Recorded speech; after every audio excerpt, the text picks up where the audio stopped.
Matthew 17. After 6 days, Jesus took with him Peter, James, and John, the brother of James, and led them up a high mountain by themselves. There he was transfigured before them. His face shone like the sun, and his clothes became as white as the light. Just then there appeared before them Moses and Elijah, talking with Jesus. Peter said to Jesus, "Lord, it is good for us to be here. If you wish, I will put up 3 shelters, one for you, one for Moses, and one for Elijah." While he was still speaking, a bright cloud enveloped them, and a voice from the cloud said, "This is my son, whom I love. With him I am well pleased. Listen to him." When the disciples heard this, they fell face down to the ground, terrified. But Jesus came and touched them. "Get up," he said. "Don't be afraid." When they looked up, they saw no one except Jesus. As they were coming down the mountain, Jesus instructed them, "Don't tell anyone what you have seen until the Son of Man has been raised from the dead." The disciples asked him, Why then do the teachers of the law say that Elijah must come first?" Jesus replied, "To be sure, Elijah comes and will restore all things. But I tell you, Elijah has already come, and they did not recognize him, but have done to him everything they wished.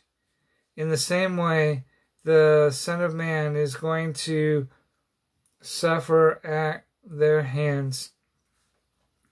Then the disciples understood that he was talking to them about John the Baptist. When they came to the crowd, a man approached Jesus and knelt before him. "Lord, have mercy on my son," he said. "He has seizures and is suffering greatly. He often falls into the fire and into the water.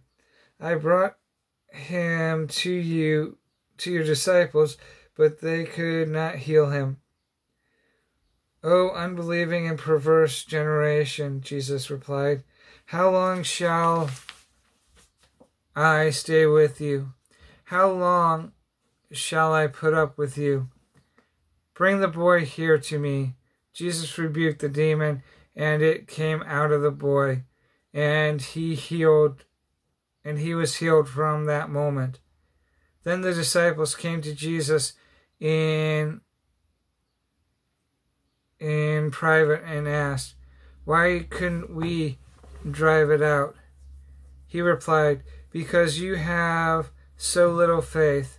I tell you the truth, if you have the faith as small as a mustard seed, you may say to this mountain, 'Move from here to there,' and if you move, and it will move. Nothing will be impossible for you." When they came together in Galilee, he said to them, "The Son of Man is going to be betrayed into the hands of men. They will kill him, and on the 3rd day he will be raised to life." and the disciples were filled with grief. After Jesus and his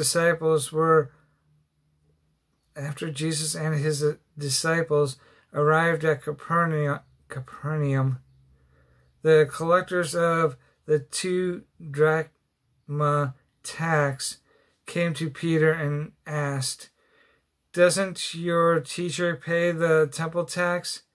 "Yes, he does," he replied. Then Peter came into the house. Jesus was the first to speak. "What do you think, Simon?" he asked. "From whom do the kings of the earth collect duty and taxes? From their own sons or from others?" "From others," Peter answered. "Then the sons are exempt," Jesus said to them. "But so that we may not offend them, go to the lake and throw out your line. Take the first fish you catch, open its mouth, and you will find a 4 drachma coin. Take it and give it to them for my tax and yours."